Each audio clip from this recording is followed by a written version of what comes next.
So in this ayah, Allah subhanahu wa ta'ala informs us that if we have wicked rulers who do not rule by what Allah has revealed, and they commit sins, the reason why we have these rulers is because we ourselves are wicked, oppressive, and when we are in our own households and in our own mulk and authority, we don't rule by what Allah has revealed. And that's why the Arabs, they have a proverb. They say, كَمَا تَكُونُوا يُوَلَّ عَلَيْكُمْ. As you are, so will your rulers be. So the onus is not on the rulers. The onus is on who? The ruled. You and I are wicked, and that's why we have been given wicked rulers. وَقَالَ الطَّائِفَةِ, another group, they said the problem with the Muslims is مخططات العدو ومؤامرات العدو ومكايد العدو. They said the problem is the plots, the treachery, the machinations, and the conspiracies.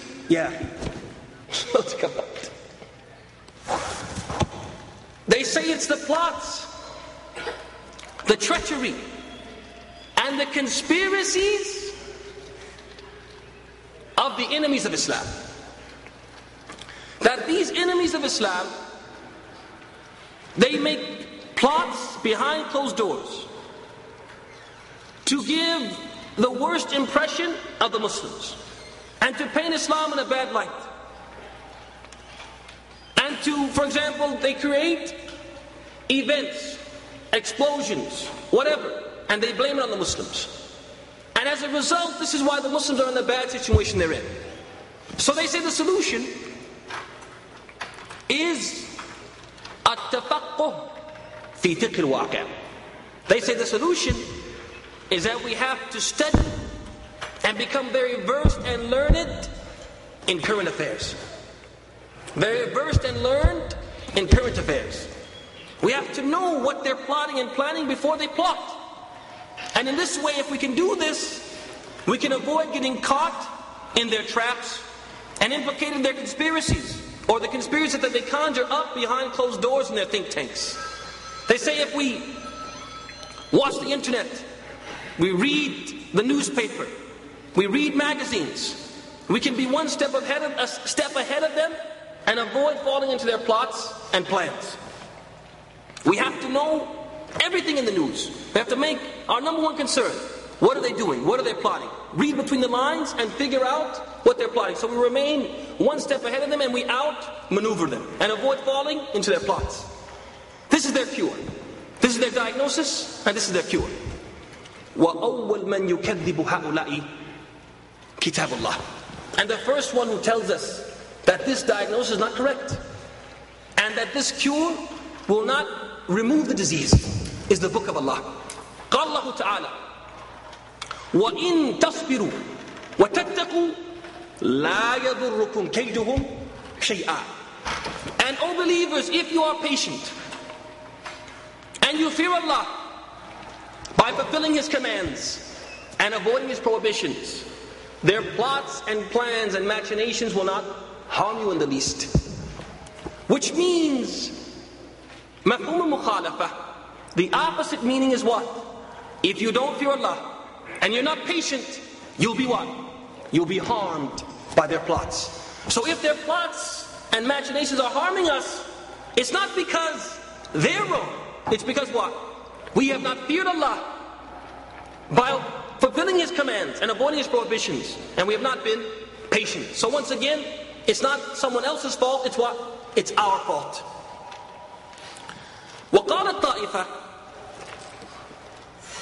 مشكلة المسلمين راجعة إلى عدم اجتماعهم. They said the problem with the Muslims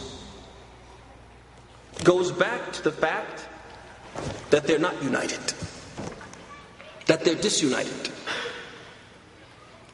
So the cure, they say, is that all of the Muslims, irregardless of their beliefs, irregardless of their religious practices, irregardless of their behavior, As long as they all call themselves Muslims, they need to be what? United. All together. Everyone who says La ilaha illallah needs to unite with those who say La ilaha illallah. Even if what? Even if one of them drinks wine. Even if one of them commits fornication. Even worse than that, even if one of them associates partners with Allah in worship. Yushrik billah. He associates partners with Allah in worship. The only sin which Allah will not forgive.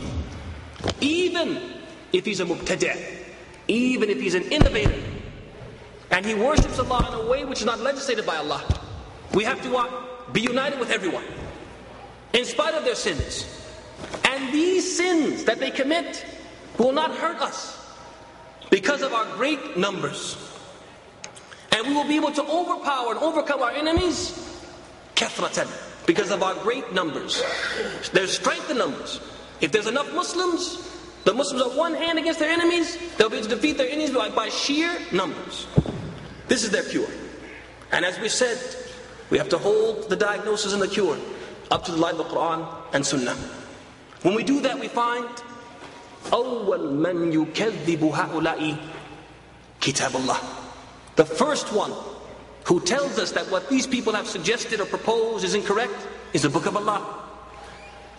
قال الله تعالى ويوم حنين إذ أعجبتكم كثرتكم فلم تغن عنكم شيئا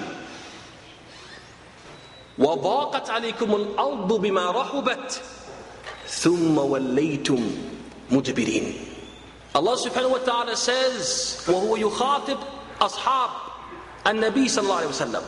Allah subhanahu wa ta'ala says, addressing the companions of Muhammad, and on the day of Hunayn, when you were impressed by your large numbers, the companions after Fath Mecca and the Islam of the pagans of Mecca, they had this large army, and the Prophet turned his attention to what? Hunayn.